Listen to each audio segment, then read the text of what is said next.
Ibrahim Traoré capture 5 espions américains et révèle tout au monde.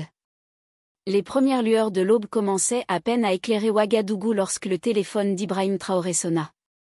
Le jeune président intérimaire du Burkina Faso, ancien capitaine devenu à 34 ans le plus jeune chef d'État du monde, fut immédiatement alerte malgré l'heure matinale.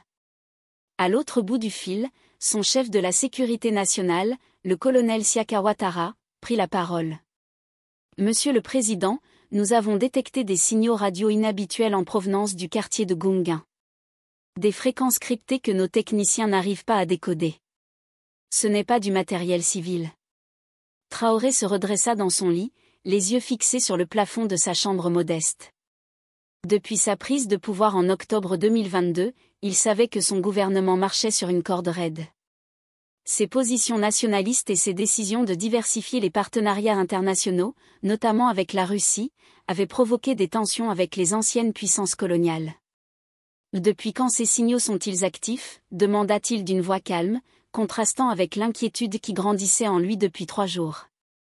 Leur intensité a considérablement augmenté depuis hier soir. 1 heure plus tard, Traoré était assis dans la salle de commandement du quartier général des forces armées.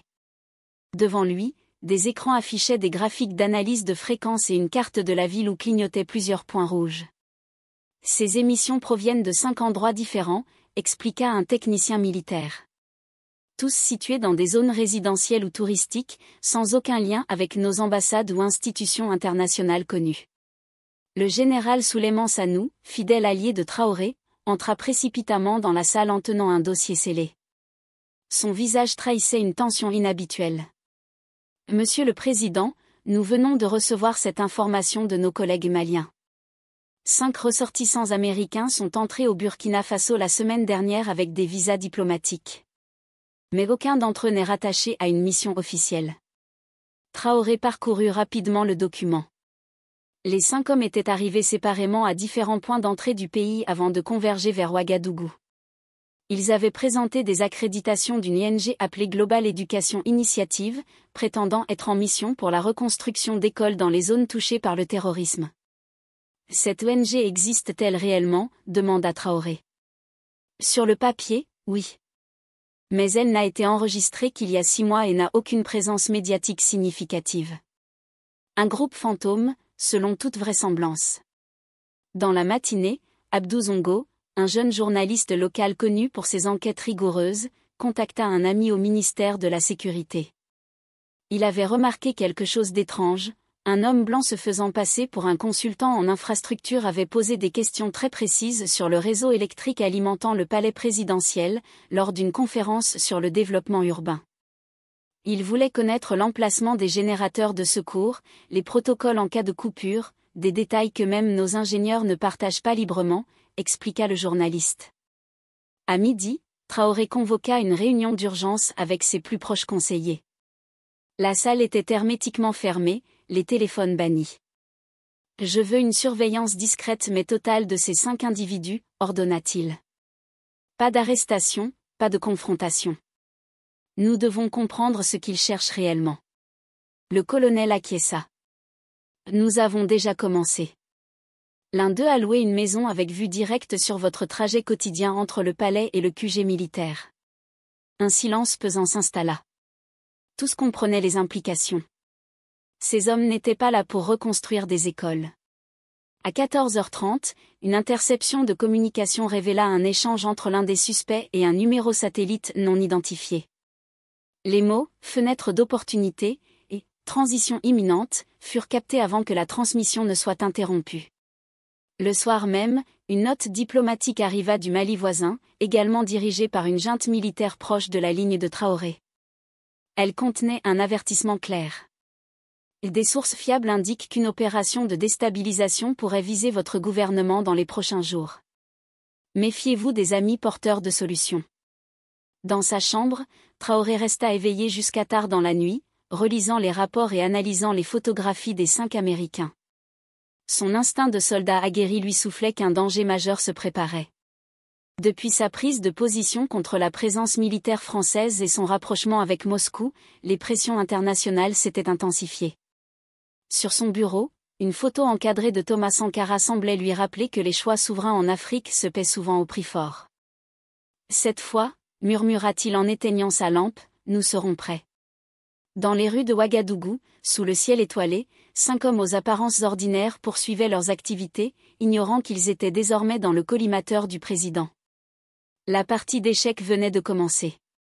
Le lendemain matin, Ibrahim Traoré se réveilla avec une détermination renouvelée. Il avait pris sa décision durant la nuit, plutôt que d'attendre passivement que la menace se matérialise, il allait prendre l'initiative.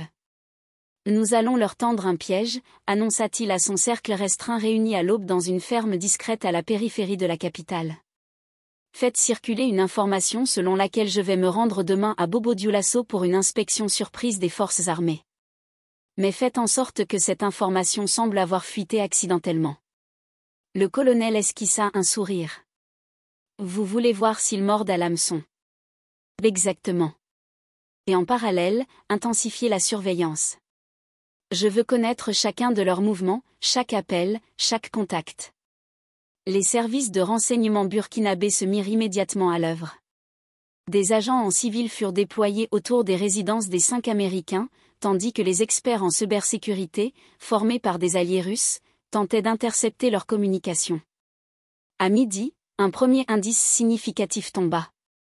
L'un des suspects, identifié comme Michael Peterson, quitta précipitamment son hôtel pour se rendre dans un cybercafé, évitant d'utiliser son propre ordinateur. Il consulta les horaires de vol vers Bobo-Dioulasso et les itinéraires routiers, puis envoya un message crypté via un service sécurisé. De son côté, Abdou Zongo avait fait une découverte troublante. En fouillant les archives numériques, il constata que 3 des 5 Américains avaient été présents au Mali juste avant le coup d'État de 2020. Une coïncidence trop parfaite pour être ignorée. À 16 heures, un autre suspect, se présentant comme David Williams, tenta d'approcher un sous-officier de la garde présidentielle dans un bar fréquenté par des militaires. Il lui proposa une somme importante en échange d'informations sur les habitudes du capitaine Traoré. Loyal à son président, le sous-officier joua le jeu et accepta l'argent avant de tout rapporter. Dans son rapport, il mentionna un détail crucial, l'Américain avait évoqué la nécessité d'une « transition pacifique » pour éviter un scénario à la Sankara. Cette allusion à l'assassinat du révolutionnaire burkinabé provoqua une colère froide chez Traoré. Ils ne cachent même plus leurs intentions, dit-il à voix basse, les poings serrés. Mais ils ont sous-estimé notre vigilance. À 20 heures, la fausse information sur le déplacement à Bobo-Dioulasso commença à circuler dans certains cercles militaires. Comme prévu, les suspects réagirent aussitôt. 2 d'entre eux quittèrent leur logement pour se retrouver dans un restaurant peu fréquenté du quartier Ogona.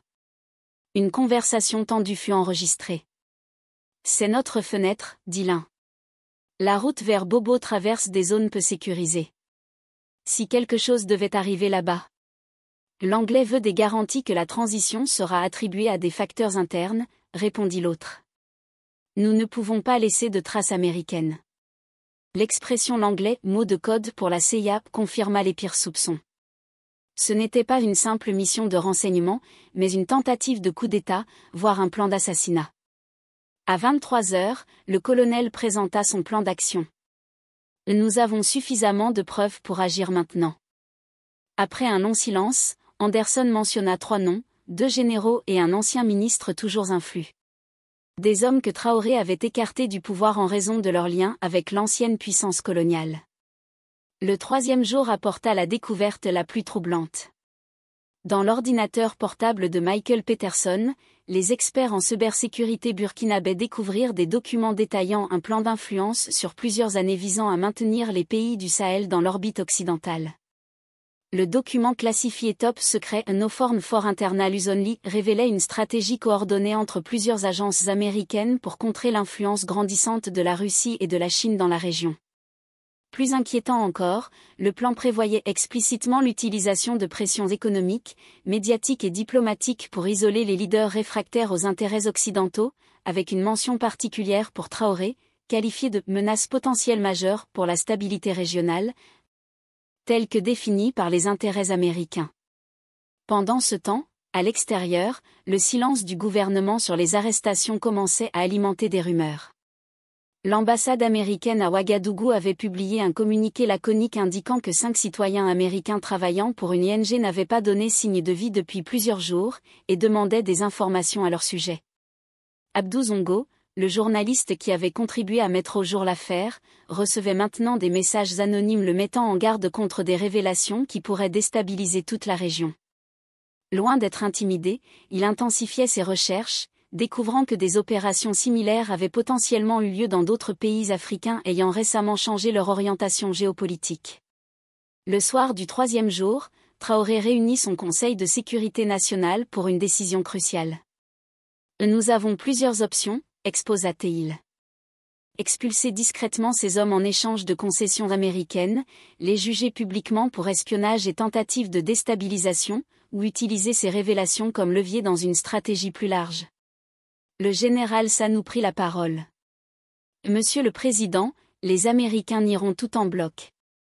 Ils prétendront que ces hommes agissaient sans autorisation officielle, qu'ils étaient des éléments incontrôlés.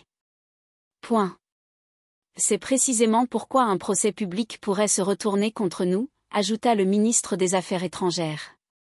Sans aveux filmés ou documents incontestables portant des sceaux officiels, leur parole contre la nôtre ne convaincra que ceux déjà convaincus.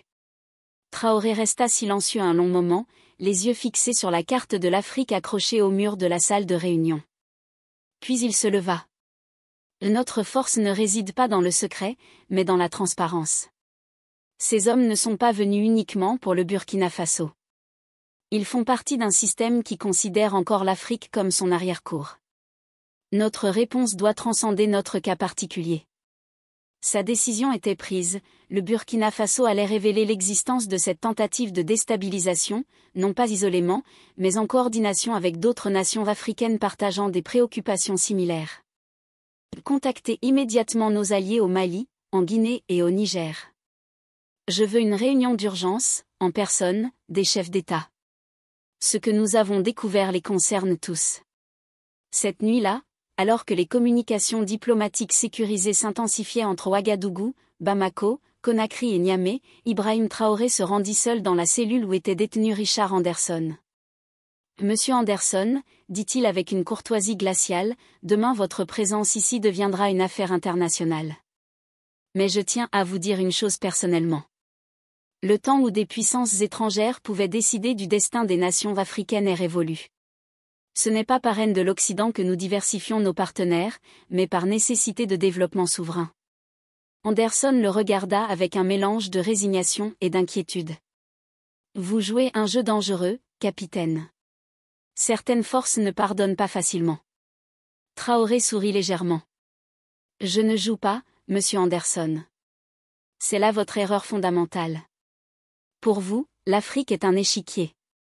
Pour nous, c'est notre maison. » À l'aube du 4e jour, une annonce officielle fut diffusée sur les ondes de la radio nationale. Le président Ibrahim Traoré s'adresserait à la nation le soir même concernant une menace grave à la sécurité nationale qui avait été neutralisée. L'effet fut immédiat. Une vague d'anticipation et d'inquiétude parcourut le pays, tandis que dans les chancelleries occidentales, l'alarme commençait à sonner. L'annonce du discours imminent d'Ibrahim Traoré déclencha une activité frénétique dans les ambassades occidentales à Ouagadougou.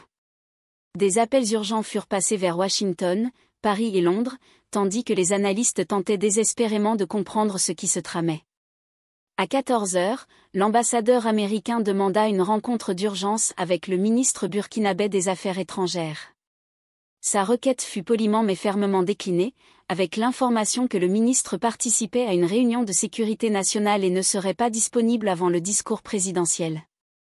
Pendant ce temps, dans une base militaire isolée à l'extérieur de Ouagadougou, une délégation discrète mais de haut niveau arrivait par avion militaire, les présidents du Mali et du Niger, ainsi que le chef de la junte guinéenne. Un sommet improvisé mais crucial se déroulait loin des regards indiscrets. « Ce que vous avez découvert confirme nos propres soupçons », déclara le président malien après avoir examiné les preuves rassemblées. « Nous avons détecté des activités similaires à Bamako le mois dernier, mais sans parvenir à identifier clairement les responsables. » Le chef de la junte guinéenne ajouta. Depuis que nous avons exigé la renégociation des contrats miniers avec les multinationales occidentales, nous subissons des pressions croissantes et des tentatives de déstabilisation interne. Ibrahim Traoré exposa sa vision. Nous devons coordonner notre réponse. Séparément, chacun de nos pays peut être isolé et pressé. Ensemble, nous représentons un bloc capable de résister aux ingérences extérieures. À 17h, alors que le soleil commençait sa descente sur Ouagadougou, un communiqué conjoint fut rédigé et approuvé par les 4 chefs d'État. Il dénonçait les tentatives persistantes de certaines puissances de maintenir leur influence en Afrique par des méthodes contraires au droit international et au respect de la souveraineté des nations. À Washington, la nouvelle de la réunion extraordinaire des leaders sahéliens provoqua une réunion de crise au Conseil de sécurité nationale. Les implications dépassaient largement le cadre du Burkina Faso. C'était toute la stratégie américaine en Afrique de l'Ouest qui risquait d'être compromise. À 20h précises, Ibrahim Traoré apparut sur les écrans de télévision et les ondes radio du Burkina Faso. Vêtu de son uniforme militaire, il se tenait debout devant les drapeaux du Burkina Faso et de l'Union africaine. Son visage était grave, mais déterminé. Peuple du Burkina Faso, chers compatriotes africains qui suivaient cette allocution au-delà de nos frontières, commença-t-il. Je m'adresse à vous ce soir pour vous informer d'événements graves qui concernent notre souveraineté nationale, mais aussi l'avenir de nos relations internationales. Sans hausser le ton, avec une précision clinique, il détailla la découverte et l'arrestation des 5 agents américains, présentant méthodiquement les preuves recueillies, photographies des équipements d'espionnage, extraits de documents saisis, transcriptions d'aveux. Ces hommes ne sont pas venus pour construire des écoles ou soigner nos malades. Ils sont venus pour décider qui devrait gouverner notre pays, en fonction des intérêts qu'ils servent. Ils ont ciblé notre pays précisément parce que nous avons choisi de diversifier nos partenariats internationaux et de rompre avec des décennies de dépendance exclusive. Il poursuivit en révélant l'existence du document SEL Shield, sans en dévoiler l'intégralité, mais en citant des passages spécifiques concernant les stratégies pour neutraliser les éléments hostiles aux intérêts occidentaux. Je tiens à préciser que cette révélation n'est pas une déclaration d'hostilité envers le peuple américain, que nous respectons. C'est une dénonciation de méthodes d'un autre âge, incompatible avec les relations entre nations souveraines égales. Puis vint l'annonce qui allait électriser l'opinion publique africaine et mondiale. En coordination avec nos frères du Mali, du Niger et de la Guinée, nous avons décidé d'une réponse commune à ces actes d'ingérence. Dès demain, nos pays créeront une commission d'enquête internationale pour documenter toutes les tentatives similaires en Afrique. Nous invitons tous les pays africains ayant subi des expériences comparables à y participer. Il ajouta, dans un message clairement adressé aux puissances occidentales. Nous exigeons des excuses officielles et des garanties de non-répétition. En attendant, les 5 agents arrêtés seront traduits devant la justice burkinabé pour espionnage et tentative de déstabilisation. Mais en quelques heures, un jeune capitaine devenu président avait réussi à transformer une tentative de déstabilisation de son pays en un moment potentiellement historique pour tout un continent. 3 semaines séculaires après les révélations fracassantes d'Ibrahim Traoré. 3 semaines d'intenses activités diplomatiques, médiatiques et judiciaires transformèrent profondément le paysage géopolitique africain et international. Le procédé 5 de Ouagadougou s'ouvrit à la Cour suprême du Burkina Faso dans une salle comble, où se pressaient des journalistes venus du monde entier. Contrairement aux attentes occidentales, la procédure fut scrupuleusement respectueuse des droits des accusés, accès à des avocats internationaux, traduction simultanée, présence d'observateurs de l'Union africaine et des Nations unies. Les 5 Américains plaidèrent coupables d'espionnage, mais nièrent l'intention de renverser le gouvernement, soutenant qu'ils suivaient des ordres dans le cadre d'une évaluation de sécurité standard. Leur défense s'effondra lorsque le procureur présenta des documents saisis, incluant des transcriptions de communication avec leurs supérieurs, évoquant explicitement une succession post-Traoré. À Washington, la position officielle évolua subtilement. Après avoir initialement nié toute implication, le département d'État reconnut que certains éléments opérationnels avaient peut-être outrepassé leur mandat d'observation. Cette semi-admission fut largement interprétée comme une tentative d'éviter une confrontation plus large avec le bloc sahélien en formation. La commission d'enquête panafricaine sur les ingérences étrangères, créée conformément à l'annonce de Traoré, commença ses travaux à Bamako. Présidée par un éminent juriste sud-africain, elle reçut rapidement des témoignages et documents provenant de 12 pays africains, révélant des schémas similaires d'influence occulte et de pression sur les gouvernements ayant tenté de s'émanciper des sphères d'influence traditionnelles. Sur le front diplomatique, une réalité nouvelle s'imposait. Les 4 pays sahéliens, rejoints désormais par le Tchad et la République centrafricaine, parlaient d'une seule voix dans les forums internationaux. Leur position commune se cristallisa autour de 3 principes: souveraineté inaliénable dans les choix de partenariat, transparence obligatoire des accords de défense et de sécurité, et renégociation des contrats d'exploitation des ressources naturelles jugées inéquitables. Abdou Zongo, devenu un journaliste de référence internationale, publia une série d'articles documentés sous le titre Les Nouveaux Indépendantistes, analysant comment cette affaire avait catalysé un mouvement panafricain sans précédent depuis les indépendances des années 1960. Le verdict du procès tomba après 2 semaines d'audience. Les 5 Américains furent reconnus coupables d'espionnage et de complot contre la sûreté de l'État. La sentence, relativement clémente dans les circonstances, fut de 10 ans d'emprisonnement avec possibilité d'extradition vers les États-Unis après 5 ans, sous conditions strictes. La réaction américaine fut mesurée, signe d'une volonté d'éviter une escalade diplomatique.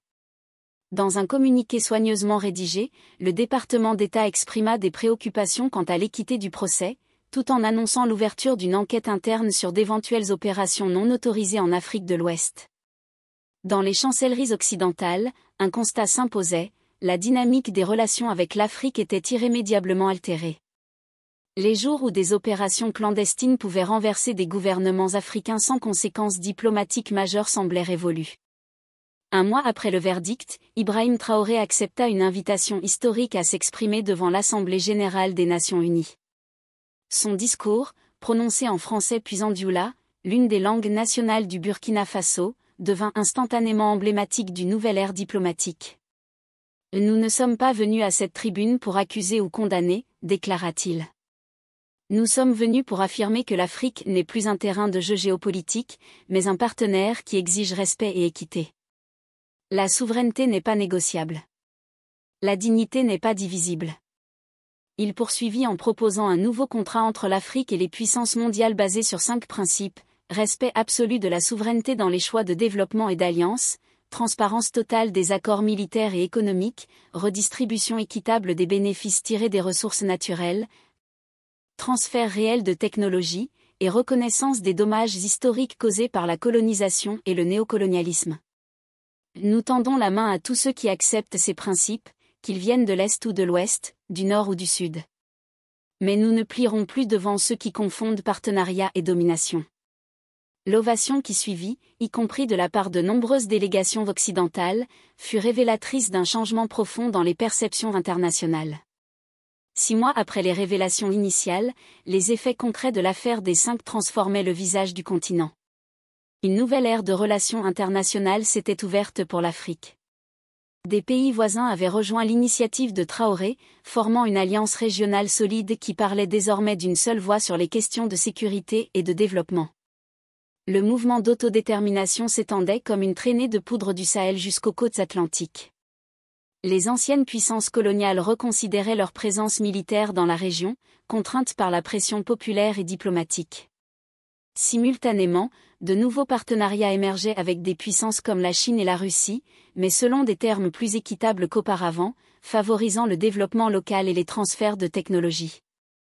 Même les institutions financières internationales, longtemps inflexibles dans leur conditionnalité, commençaient à réviser leurs approches face à cette Afrique qui refusait désormais les diktats économiques extérieurs. Une nouvelle page des relations Nord-Sud s'écrivait, avec le Burkina Faso et ses alliés comme auteurs inattendus. Ibrahim Traoré, l'ancien capitaine devenu symbole d'une Afrique réaffirmant sa souveraineté, restait remarquablement modeste face à son rôle historique. Lors d'une rare interview accordée à Abdou Zongo, il déclara: « Je n'ai fait que ce que la situation exigeait. N'importe quel patriote africain aurait agi de même. L'important n'est pas ce que j'ai fait, mais ce que nous construisons collectivement, un avenir où nos nations déterminent leur propre destin. » À Washington, un rapport confidentiel du Conseil de sécurité nationale, qui fuita dans la presse, admettait: « L'ère des interventions discrètes en Afrique est terminée. Nous devons repenser fondamentalement notre approche du continent ou risquer une marginalisation stratégique au profit de nos concurrents. Dans les universités africaines, de nouvelles générations d'étudiants analysaient le moment Traoré comme un tournant dans les relations internationales du continent. Des thèses entières étaient consacrées à la manière dont un jeune leader d'un petit pays enclavé avait réussi à transformer une tentative de déstabilisation en catalyseur d'un nouvel ordre diplomatique. À Ouagadougou, la vie avait repris son cours normal en apparence. Mais quelque chose d'impalpable avait changé dans l'atmosphère de la capitale et du pays tout entier. Une fierté nouvelle, une conviction que l'avenir n'était plus écrit par d'autres. Dans son bureau du palais présidentiel, Ibrahim Traoré contemplait souvent la photo de Thomas Sankara, son inspiration politique et morale. Parfois, dans le silence de la nuit, il lui semblait que le révolutionnaire assassiné lui souriait, comme pour approuver la voie prise par son pays et tout un continent. Le capitaine avait accompli ce que beaucoup jugeaient impossible, transformer la capture de 5 espions en un moment fondateur pour une nouvelle conception des relations internationales africaines.